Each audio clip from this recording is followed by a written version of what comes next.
Success is not absence of failure, it's persistence through failure. Aisha Tyler. My friends, let's jump into these charts today. We see stocks and bonds are up, gold and Bitcoin are down. It's making our decision more complicated where stocks are.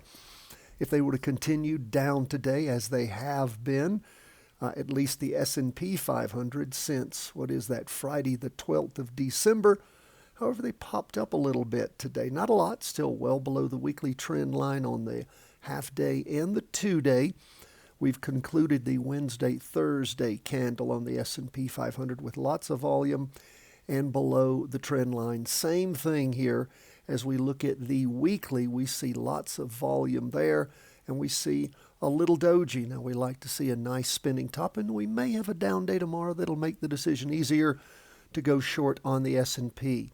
Those who've been with us for a while, you know what we mean by that. If you've taken our classes or you've learned somewhere else how to trade or practice trade, rather. We're not a stock calling service. We're a education service. We don't give market advice, but if you know how to short the market, you would know how to buy puts on the S&P, or you can do something like not PSQ, SH. PSQ is the short for the NASDAQ. SH is the short for the S&P 500.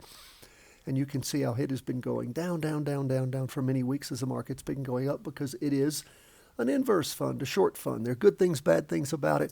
I'll put yet again in the training the ins and outs of inverse funds, but it's a way to be able to play the market when it's going down. And it could just be digesting 3 weeks of up moves and getting ready to go higher yet again, but not so sure about that. We'll see how things shape up in the morning, but look at all the volume this week over the last 6 days.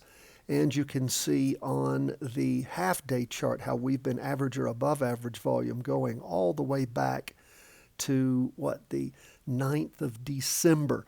So again, lots of volume in the market. Let's look at where we are on the NASDAQ. Now, the NASDAQ is looking a little more clear. It was up, however, even more, 1.45%, so it really rebounded today. But we do see, let's blow that up just to take a look. We've got a bit of a spinning top, again, clearly punched through that prior trend line.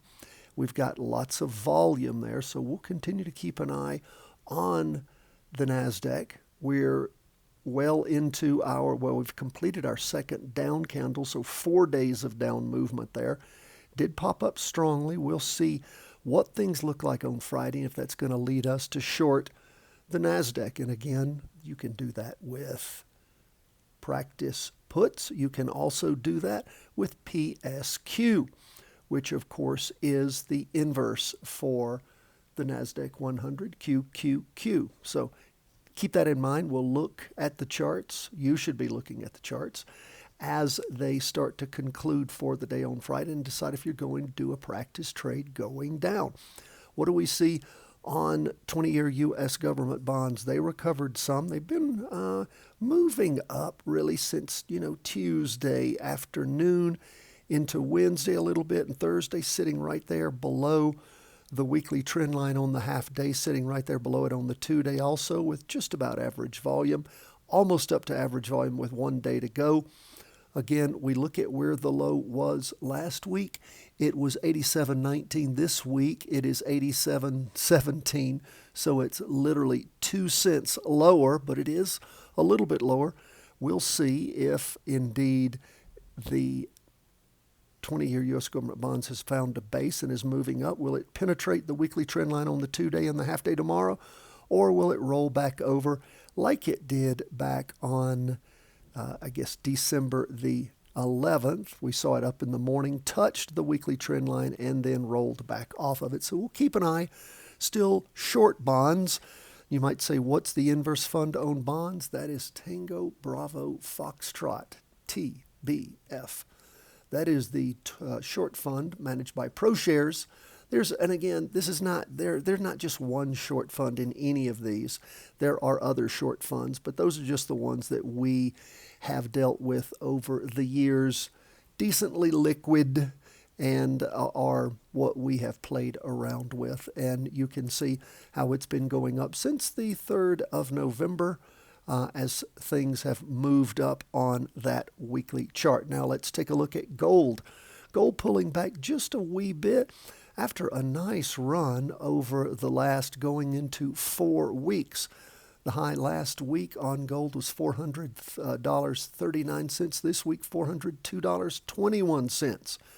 So gold, we are still long on gold, and it is continuing its move up. What about Bitcoin? Bitcoin down again. Had a green candle last week, a little bit of a green candle, sort of a little spinning top. Did not do too much, and of course Bitcoin this week just rolled back over. We're already at well above average volume on the weekly. We can see that on the 2-day also as it bounces off the weekly trend line and moves down, and the half-day staying below the weekly trend line, down 1.40%. We are still short, of course, Bitcoin, and there is a Bitcoin ETF that is a short fund on Bitcoin that I have traded before, BITI, and again, you can look there and see it's quite liquid. It's only a few cents apart. It sells for a $23.76 at the end of the day. You can buy it for $23.81, so that's quite liquid. That's what we look for when we're looking for anything that we might buy. We don't buy anything that is illiquid. That's the problem with trying to short gold, actually. The problem with gold is I've only found one fund that's decently, well, it's not decent. It's a GDZ. Do not like it because it tends to be very illiquid. That means the spread between the bid and the ask is very high. That is where we are as we end the day on Thursday. Appreciate your patience with me getting these shows out a little late. Over the last couple of days, I am traveling. I'll get the show out tomorrow as soon as I can. And again, hope everyone's looking forward to a big Christmas. Happy Hanukkah. God bless. All the best from the whole team at Charting Wealth.